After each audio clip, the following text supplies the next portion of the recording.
Olá, sejam bem-vindos a mais um episódio do podcast da Novità no Ar.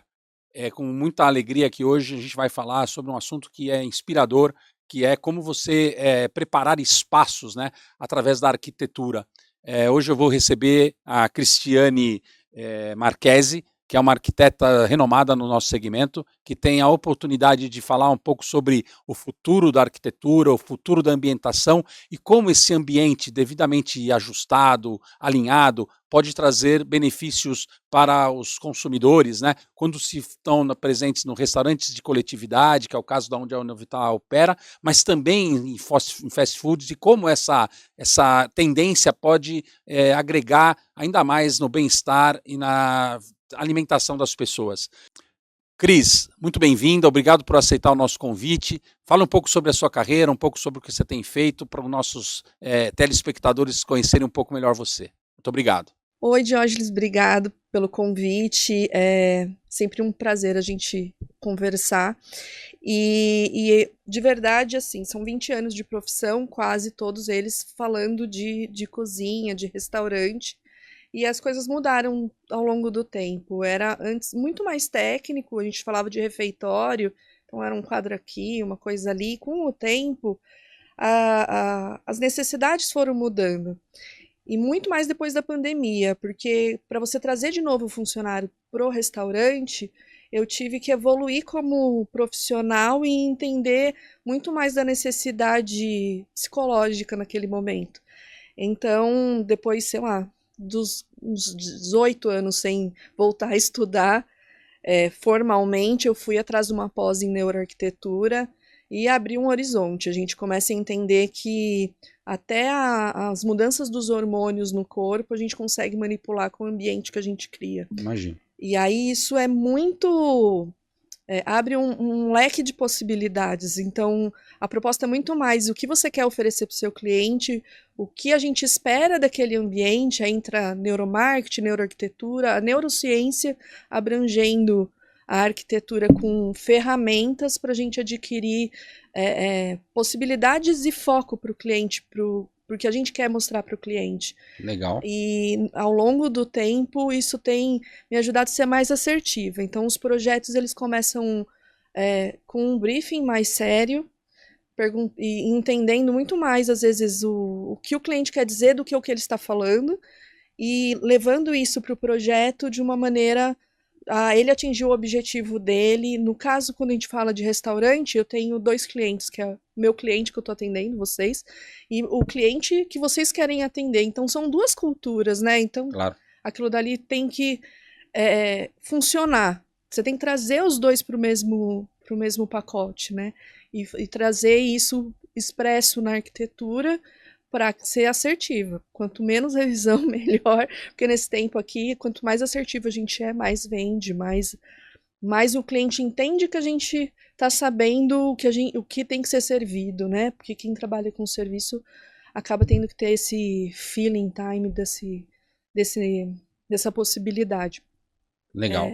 E uma pergunta, tudo bem, essa questão da neurociência, acho que hoje, de um tempo para cá, é uma área da... Quase uma moda, né? Não, nem é isso, não acho que seja uma moda, eu respeito, eu acho que ela tem muito conteúdo, muito embasamento. O desafio é quando você faz certas perguntas para um cliente ou para uma pessoa que ela não tem esse pré-conhecimento sobre isso. Então parece que às vezes, né, poxa, eu queria construir uma casa, né, vou falar assim de uma forma bem simples, eu queria construir uma casa que tivesse 4 quartos. E de repente você começa a fazer perguntas que você quer fazer uma melhor construção onde todos os quartos possam ter o sol da manhã, todos os quartos possam ter uma ventilação satisfatória, e isso às vezes também vai depender de como é cada um. Eu tenho filha que sente frio com 30 graus e tenho filha que sente calor com 20 graus. Então, poxa, como é que é isso? Então essas questões das pessoas, né? Me conta um pouco sobre isso e um pouco da tendência, sem a gente entrar muito na neurociência agora, porque eu queria deixar isso para o final. Mas como é que são essas tendências que você vê da arquitetura influenciando no dia a dia dos restaurantes de modo geral, mas também nos restaurantes corporativos, que ao longo dos anos eles vêm sendo uma espécie de cópia dos restaurantes comerciais, né? Os restaurantes hoje, os corporativos, eles incorporaram algumas coisas dos restaurantes comerciais, tanto que a gente não fala mais refeitório, Sim. é restaurante. E são situações diferentes. O refeitório ele tem esse nome porque ele o momento da refeição do funcionário. O restaurante é um momento de restauração. Então é isso que a gente busca hoje. Os restaurantes hoje eles são um momento do descanso do funcionário, ele tem que ser um momento de um hub social ali, de estar todos juntos você tá lá, o diretor é a hora que ele encontra o cara da manutenção e fala, olha, tem que fazer tal coisa, ou senta ali junto um pessoal para conversar de outros assuntos para entender o que precisa acontecer na empresa. Então o restaurante, ele acho que o único lugar mais democrático da espaço, da fábrica, da empresa, onde você consegue ter outras ações a não ser as que acontecem das tarefas do trabalho. A ideia é que a gente evidencie essa situação. Eu acho que as empresas de alimentação têm que, na minha concepção, lógico, tem que levar os restaurantes como esse momento mesmo, como se não levar a ambientação do cliente para o restaurante, que é uma tendência. As cores, né, do cliente, muitas vezes o cliente fala, poxa, eu queria colocar minhas cores no restaurante. Não. Na verdade, assim, de forma sutil, né? Exatamente, e a gente coloca muito isso na Novitas, o cliente fica muito à vontade para fazer daquele espaço o que ele quiser. Mas a gente sempre explica nele, tem um momento que eu posso opinar, e eu sempre explico, eu falo assim, olha, na tua empresa você evidencia a sua marca. O restaurante é o momento do funcionário, ele tem que entender que ele saiu, é o momento de descanso dele, ele vai voltar depois pro trabalho, ele tem que estar renovado. Então, é o primeiro turno, o segundo turno, você quer produtividade no segundo. Claro. Então, a ideia é que o momento de restauração sirva para essa produtividade. A gente também, então isso vai em tudo, no material que a gente usa, na iluminação que a gente faz, não pode ter ofuscamento, por exemplo, que isso incomoda no momento da refeição, muito claro, incomoda. Tem que ter luz natural, ventilação, não dá para voltar com cheiro de comida. Então a gente cuida de tudo isso na hora de fazer o projeto, às vezes a gente nem pergunta. Não, mas acho que nem a ideia de perguntar, mas a ideia de, porque você falou, da leitura que você pode fazer daquilo que ele não está dizendo. E você consegue entender. Eu acho que a melhor pergunta é, qual a sua rotina? Como funcionam as coisas aqui? Ali já está o briefing, porque a rotina explica o que incomoda, o que ajuda, a cultura da empresa. Aqui a gente é assim, fulano gosta de sentar para lá. Às vezes até isso eu sei. Tem que pôr uma mesa perto de um lugar que é onde às vezes o diretor ou o gerente gosta de ficar, para ele conseguir ver as pessoas, ou não, mas só porque ele tem aquela situação de ficar acostumado, é um hábito que se criou ao longo de tanto tempo. O pai dele ficava ali, ele quer ficar também, então tem isso também. Você falou uma coisa logo na abertura sobre a questão de a gente trabalhar com várias personas, né? Então, no nosso caso, a Novitá, normalmente a gente vende o nosso serviço por uma pessoa jurídica. Sim. E depois vai atender centenas de pessoas físicas, cada uma com a sua necessidade completamente diferente. Sim. Então, às vezes, o RH, de forma assertiva, ele tenta enquadrar um modelo de refeição, de escopo, de cardápio, e também um modelo de cores e de ambientação. Ou o que ele gosta. E tudo bem, não é, de novo, para mim não é um problema, porque a Novitá não está lá para botar a marca dela. Ela quer que as coisas aconteçam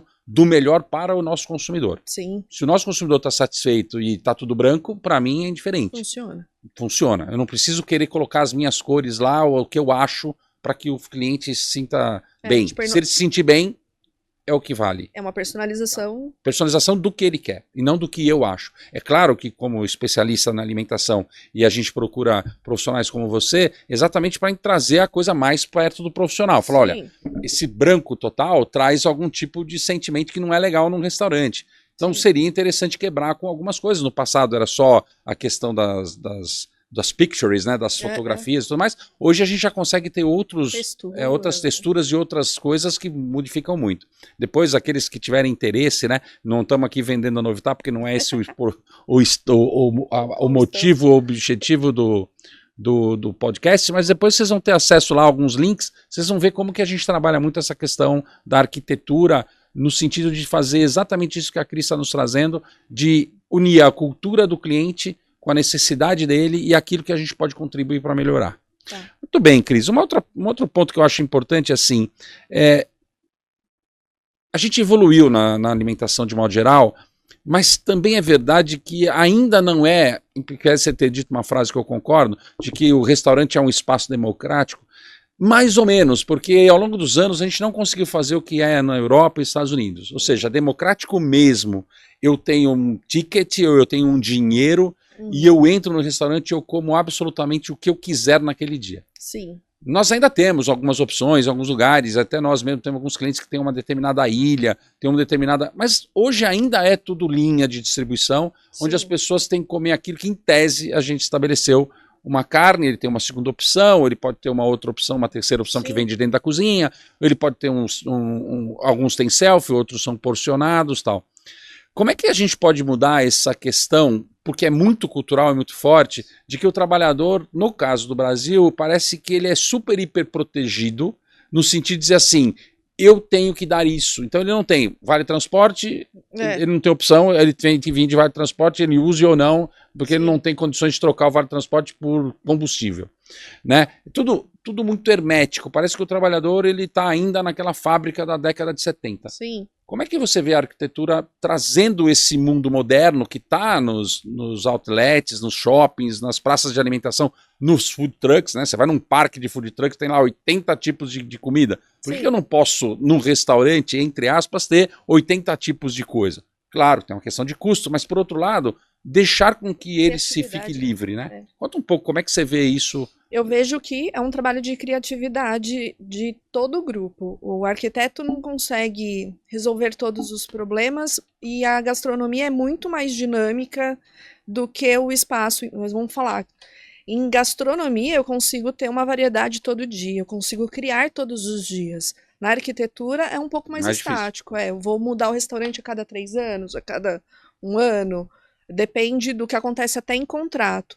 Mas eu tenho que dar esse dinamismo, de repente móvel modular que eu consigo pôr de um lugar para outro, algumas pistas que eu posso sobrepor, ou uma ambientação um pouco mais neutra que qualquer conjunto de cores eu consigo trabalhar com qualidade, com um nível de uma paleta que funcione toda junta em momentos separados de cor. Elementos que eu consiga trocar com qualidade, por exemplo. A gente desenvolveu um mobiliário para Novità, que ele inicialmente ele já fica lindo e ele tem ele não tem linhas retas, então ele tem um desenho muito minimalista. Aí você fala assim, mas é tão simples. Não é simples, porque é difícil fazer o simples bem feito. Ficar bem feito, Mas a longo prazo vai ajudar demais, porque ali a gente tem uma possibilidade de alteração de cor, de acabamento, eu posso envelopar depois, muito mais simples que aqueles balcões tradicionais que tem aquelas 2 laterais de madeira ou de aço, meio de madeira. Aquilo dali, na personalização depois, ele é um complicante. Acaba sendo mais ou menos quando você faz algo com... Não digo nem com durabilidade, porque não é essa a ideia, mas quando você faz algo muito estático, que vai demorar 5 anos para você ser destruído aquilo. Né? Antigamente, eu sou de uma época, eu falo antigamente porque eu sou de uma época tem que durar mais tempo. de muito tempo, mas, por exemplo, você comprava peças de balcão de inox, aquilo era para a vida. Balcão de inox As pessoas passavam e o inox continuava lá. E é óbvio que fica muito difícil de você trocar o tempo inteiro um produto que é caro por natureza. Sim. Então, essa linha que você fala, a gente também trouxe isso para o dia a dia do tipo, não é a questão de ser bom ou ruim, ele tem que ser bom, mas ele pode ser prático a ponto de eu trocá-lo a cada 2 anos, Sim. Porque efetivamente eu posso ou revestir, ou eu posso mudar completamente a linha, uma linha mais curva, uma linha mais reta. E isso que a gente está falando um pouco significa mais ou menos que o design é algo, que é uma coisa que o arquiteto gosta muito, né? Design é algo que faz sentido para também trazer essa ambientação melhor, essa questão da junção do belo com o prático? A função com a estética, né? E eu acho que tem uma questão de sustentabilidade, ESG, tem que ser incorporada nos itens que vão ter muita durabilidade. Então, eu vou usar uma madeira que é reciclável, um acabamento de pedra que vai poder ser reciclado também. Aquele balcão, ele dura 10 anos, mas eu tenho que mudar ele característica depois de 3 anos por conta de uma questão contratual. Será que eu não posso reutilizar o mesmo balcão com muita qualidade? Ou algumas questões de cores de ambiente. A cadeira, ela dura 5, 6 anos, mais ou menos, o padrão de cadeira padrão que a gente costuma usar. Essa cadeira bem cuidada, ela pode servir para um outro restaurante, porque é só uma troca de cor, às vezes. Você falou uma coisa que está me lembrando, putz, há muitos anos atrás, né? 95, 94. Sim. Que era quando a gente não tinha muitos recursos, né? De modo geral, a nossa atividade é uma atividade de baixo valor agregado, lamentavelmente. Trabalhamos nos centavos. Então tudo é muito como se fosse areia, né? Sim. Você ganha no volume. Sim, sim. 1.000 refeições muitas vezes não paga uma viagem de São Paulo a Campinas. Sim. Só para ter uma ideia do como, né? Você que talvez não esteja acostumado com os números que a gente tem, muitas vezes você fatura um dia inteiro de uma empresa para fazer uma viagem de avião. Parece bobagem, mas é assim que funciona. É a realidade. Então, como a gente não tinha recursos, o que nós fazíamos lá em 94, 95? A gente criava 5, 6 tipos de pictures, né, de fotos e tal, porque era o que a gente fazia como mudança, porque os restaurantes, eles ainda eram azulejados, mesmo a área do refeitório. Até hoje. Né? Muitos lugares são assim. A gente ainda faz algumas modificações com a tua ajuda e tudo mais. Mas o que eu queria mostrar é o seguinte: eu tinha 5 tipos de imagens. Sim. Então eu ia lá, a cada 3 meses eu mudava os restaurantes. Fazia um rodízio. Fazia um rodízio. Então o cliente olhava e falava: uau, melhorou, mudou. A imagem era de frutas, passou a ser de flores. E ele ia achar aquilo maravilhoso. A gente foi vendo que ao longo do tempo, essas mudanças elas podem continuar existindo, que são é o consumo consciente, né? Mas que ao mesmo tempo ele percebe também que, poxa, uma textura ela pode ficar um pouco mais de tempo. 1, 2, 3 anos é o limite. Mais que isso começa a cansar. Então, dentro dessa questão do design e tudo mais, e que você mencionou muito bem a questão da sustentabilidade, né? A gente tenta, na medida do possível, fazer tudo que diminua qualquer tipo de impacto na natureza. Mas é muito forte, né, na cultura do cliente. Exatamente. E na Novità, por conta da maneira que a gente trabalha, mas de verdade, às vezes, você saber o que você faz numa questão de ESG ajuda até a esclarecer o cliente que você faz a sua parte. Claro, sem dúvida. Não, e até porque a gente faz parte dentro do cliente, a gente faz parte de um pedaço das coisas. Nós não somos responsáveis por todo o processo de sustentabilidade da qual ele pertence, né?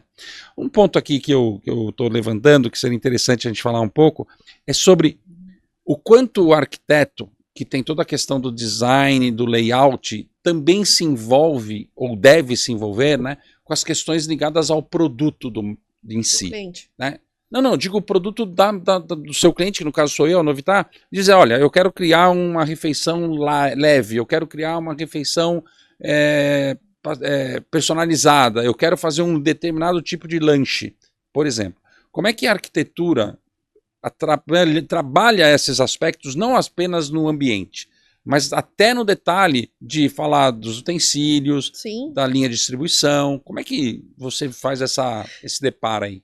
Eu acho que tem algumas questões envolvidas. Isso acontece desde o briefing. Eu preciso entender o que vai ser servido, porque em que momento que tem que ser servido e o quanto que a gente quer servir. Porque até, assim, se eu coloco muito longe do balcão principal, talvez eu não tenha aderência naquele ponto, né? Lá dentro da cozinha, onde que eu vou produzir aquele produto, aquele vegano? Porque ele não pode misturar com o restante. Ou, no caso, numa área de cafeteria, quais os produtos que vão ser vendidos? Eu preciso entender do sortimento também. Tudo vale. Por isso que o briefing nosso é o briefing, eu ligo, a gente conversa, vamos criar uma estratégia comercial, às vezes eu participo daquilo, então precisamos vender menos do tradicional e vender mais das opções, porque as opções é onde eu vou ter o saving, um valor mais agregado. Então, a gente monta a estratégia comercial, eu entendo os serviços que vão acontecer, ou até quando já é nosso, mas a gente precisa melhorar algumas situações, aquele balcão ficou escondido, porque não dá para acertar sempre. 100% das vezes. Porque lidamos com as pessoas, é um pouco imprevisível entender o que se passa em cada público de cada maneira. Mas cada ambiente, se eu tenho possibilidades, a gente pode criar uma ambientação mais natural para o vegano, por exemplo. Ou no tradicional, a gente pode mostrar com mais gastronomia. Qual que é o intuito, né? Se a gente tem um cliente que é um volume enorme, que eu tenho que trabalhar em Cuba, como deixar aquele ambiente ainda, mesmo com legal, as cubas, legal, né? E o público, a gente também tem que entender o público. Se eu tenho um público mais masculino, mais feminino, mais corporativo, mais operação, mais fabril, estamos falando de hospital, não dá para deixar tudo branco. E tem que ter muito acolhimento. Vamos falar de o infantil, né? Se a gente fosse trabalhar a escola, as necessidades dos pequenos, eles não conseguem nem ficar sentados se não tiver um bracinho na cadeira. Exatamente. Então, se preocupar com alguns detalhes do público, na questão de ambientação e do poder de escolha que ele tem. Então, eu tenho que me imaginar como o perfil do meu cliente na posição fabril, lá na fábrica. Eu trabalhei numa máquina tantas horas, eu entrei no restaurante, eu estou cansado, eu vou olhar, eu tenho que ter uma boa comunicação visual, com placas que sejam assertivas, com uma TV que mostre no tempo certo, que eu consiga ler o que está escrito. Exatamente. E aí eu vou ter o poder de escolha.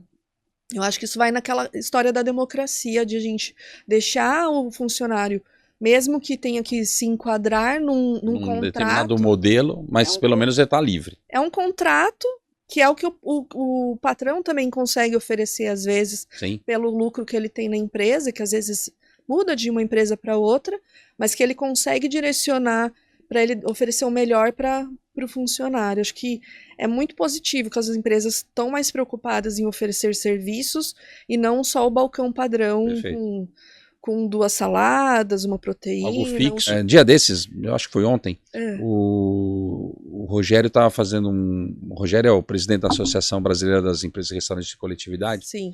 E ele estava falando de uma coisa que, assim, nostálgica do ponto de vista, não negativo, mas de coisa muito antiga, que era a famosa esteira de produção. Então, você ia montando a bandeja, bandeja estampada, nem prato não era, bandeja estampada, e lá no final ele pegava, quer dizer, você não sabia quem era a pessoa, se quem estava pegando ali era um homem ou uma mulher, se era um idoso, um jovem, se era muito, se era pouco. Tem abobrinha, é a abobrinha que você vai comer, amigo. E claro que às vezes as pessoas não gostam de abobrinha e aí joga a abobrinha fora. Então, até nesse aspecto, né, a arquitetura pode ajudar na questão da humanização e também na questão de você, não só da sustentabilidade em si, mas daquela sustentabilidade social para que você não tenha desperdícios e tal. Me conta um pouco como que você tem trabalhado com essas questões quando você pensa num layout, pensa num design de um restaurante. Qual é a sua visão para o futuro no que diz respeito a essa questão da arquitetura e dos espaços para as refeições? Eu acho que cada vez menos a gente fala de ambientação e fala mais da experiência do cliente. A experiência do cliente é o que vai ser o foco do local. Quando a gente falava lá atrás de ser um ambiente democrático, que tem que receber todo mundo, como tem que ser, a ideia é que experiência que você quer que teu cliente tenha no teu restaurante. Então, a tua empresa é uma empresa que acolhe, tua empresa é uma empresa que quer mostrar que na gastronomia a gente tem um momento familiar, um momento de integração, de circularidade, essa situação toda. Quais elementos de arquitetura a gente pode trazer para isso? Tem algumas coisas na neurociência e alguns elementos que se... Isso é legal, a gente falou que ia falar de neurociência um pouco mais à frente, estamos chegando nessa fase aí. Que ela vai se ampliando, se ramificando mesmo. Então a gente pode falar de várias coisas dentro da neurociência. Neuromarketing. Que marketing que você pode trabalhar? O que você pode trabalhar? Na verdade, a gente trabalha todos os sentidos. Então, que cheiro que você quer que seu cliente sinta ao entrar ou não sinta, né? Também tem essa. Claro. O que ele tem que ver, o que ele tem que sentir. Ele vai subir um degrau, ele vai se sentir melhor, ele vai ter um ambiente com cores que tragam um acolhimento, vai ter textura. Aquele balcão, ele vai ter uma sensação tátil naquele balcão diferente, a área da asepsia, tudo funciona. Então, qual que é a estratégia? Como seremos estratégicos o suficiente para aquilo dali virar uma experiência para todos os dias? Tem uma coisa que eu sempre falo do restaurante, e isso vira, às vezes, um debate muito maluco, que é o seguinte, todos os dias a pessoa vai no mesmo local. ele não pode ser igual todos os dias. Além das quebras de rotina que acontecem já na Mas aí tá a gente falando da quebra de rotina mais no aspecto do balcão ali, não tanto de... Não é só isso. Sim, não é só isso, mas eu digo, é muito mais difícil você mudar o standing do ambiente. Espaço, do ambiente. Então o ambiente tem que ser dinâmico. Vamos pensar o seguinte, hoje eu fui para o restaurante e eu tô a fim de festa. Então eu quero uma mesa comunitária, quero sentar com os meus amigos de trabalho, quero interagir, vamos fazer uma bagunça. Hoje eu preciso estudar ou eu quero ficar mais contemplativo, eu preciso ter uma mesa mais reservada. E a gente pode falar até de acessibilidade, a gente não tem só mais o cadeirante, o cego, a gente tem, por exemplo, o autista, que precisa de um fone de ouvido, a gente pode se adaptar a isso. Claro. Ou a gente pode ter uma situação do daltônico, ele só enxerga meia dúzia de cores. Será que a gente não pode ter cores que fiquem mais leves para eles, não tão vermelho, tanto, assim. Não agrida tanto? A questão da iluminação, é muito importante iluminar de uma maneira eficiente o restaurante. A luz natural e uma ambientação, por exemplo, com plantas, ela aumenta comprovadamente, porque ela libera alguns hormônios, aí eu tô com medo de falar o hormônio errado, mas 40% da percepção de bem-estar do ambiente, só porque tem uma luz natural, com o bom é se tiver vista, mas nem sempre a gente tem a vista. Por isso que a gente pode utilizar quadros que tenham ambientes, ou folhagens, isso já funciona. O cérebro, ele meio que não entende o que é real e o que é foto. E as texturas também, então a palha, o couro, tudo que é textura natural também é entendido como natureza. Existe o ser humano, ele busca a convivência com o meio ambiente. Isso é a convivência com a natureza. Claro. Tem alguns casos que a pessoa não gosta mesmo, mas isso é fora da curva. Mas, no geral, um bom ambiente com uma experiência interessante que atrai todos os dias é o ambiente natural. Então, se eu tivesse que dar uma dica, seria essa dica. Mas, no caso do impacto para o futuro, como cada vez mais a gente quer trazer as pessoas para a saúde mental, para a preocupação, a gente tem as legislações que cuidam disso, né? Então, a gente também tem que cuidar. Mas a gente está falando de saúde mental, a gente está falando de ambiente de convivência, a gente está falando de ter um ambiente que traga aquele funcionário. Como é que você vai trazer o funcionário que faz o home office para o restaurante? Porque ele está acostumado com a comida dele, do jeito dele. Sim. A gente vira um pouco concha, né? A gente vive no ostracismo porque está no ambiente corporativo, mas está no home office ou num ambiente que a gente não convive todos os dias com o ambiente corporativo. Tá? A empresa cada vez tem que ser mais casa. Às vezes não dá para acontecer, porque a gente está falando de fábrica, então o restaurante tem que fazer esse papel. Eu acho que nesse sentido, a gente é muito assertivo ter o subconsciente trabalhado. Então, para ter uma ambientação que não expressa, não precisa ter uma casa, um abajur, mas eu preciso mostrar que aquele ambiente é mais casual, mais contraído. É uma extensão da sua casa, aquele momento é seu, você pode descansar, é um momento de atenção plena, que eu posso ter um momento de alívio do estresse daquele dia a dia, que eu depois vou... E que não precisa mais necessariamente ter espaços, é óbvio que tem empresas que têm, né, espaços de descompressão, onde ali a pessoa tem lá uma luz mais... Né? Mas o próprio restaurante pode ser um espaço desse tipo, ser trabalhado esses elementos que você está comentando. A gente fala que o restaurante ele é um espaço dopamínico. A gente fala que o terceiro setor todo é dopamínico. Você é obrigado a trabalhar, né? E a sua casa é um outro ambiente. Então, quando a gente fala de terceiro setor, às vezes as pessoas não sabem disso. Esse é o terceiro, é o que você escolhe. É o salão, é o restaurante, a loja que você frequenta e você vai porque aquilo te gera prazer. Perfeito. Então, o momento da alimentação é um momento de prazer. Então, a gente precisa transformar o ambiente num ambiente tão prazeroso quanto a refeição que oferece. E a gente come com os olhos. Então, a gastronomia com a arquitetura tem que trazer aquele cliente todos os dias. A gente não pode ter a fuga da sexta-feira porque o cara quer comer hambúrguer. Então, a gente pode oferecer um hambúrguer. Mas será que a gente não pode ter uma cara da hamburgueria naquele dia? Então a gente também tem que criar elementos que a gente possa ter essa dinâmica e criar uma experiência. Acho que não tem coisa mais prazerosa para a turma da operação quando eles entram O cliente entra no salão que elas decoraram para uma quebra de rotina. Perfeito. E aquilo vira uma quebra mesmo, né? Eles vão ver aquela ambientação, eles vão interagir, eles vão sim, ouvir música, às vezes coloca música, às vezes não. Eles vão interagir com aquele momento de descontração, que eles entendem que é um carinho para eles naquele momento. Perfeito. Mas o todo dia também tem que funcionar assim. Por isso que a solução de corredor, mesa, cadeira, tipo de mesa e cadeira, tipo de o que você vai colocar próximo da janela, se você vai fazer um tratamento para não ficar tão quente para quem está na janela. Aquele balcão, ele tem possibilidade de mudar de posição.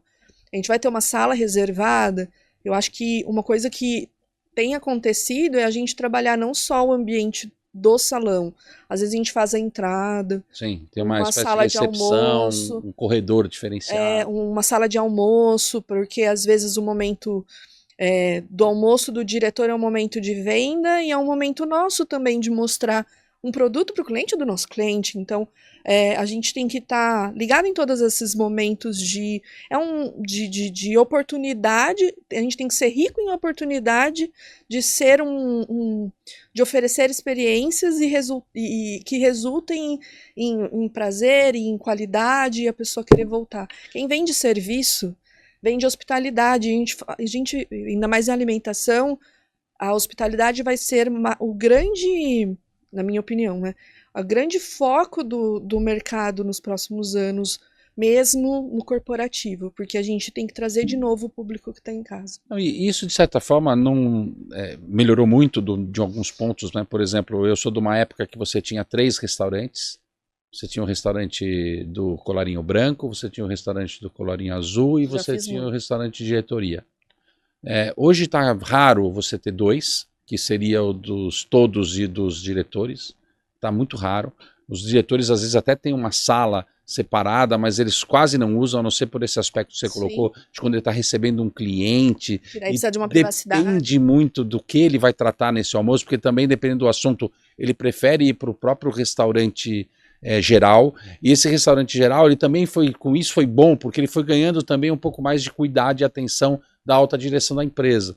Porque antes era tudo para o private e as coisas iam diminuindo de importância até chegar naquelas mesas que eram com marmitaria com aquelas bancos conjugados, né? Não tenha como você sentar com outra pessoa a não ser naquele mesmo lugar.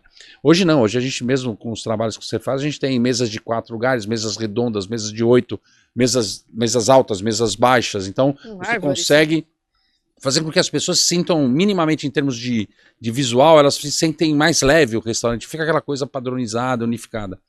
Então eu acredito que isso tudo que você colocou realmente é algo que vai trazer mais ainda possibilidades para nós que trabalhamos nesse segmento.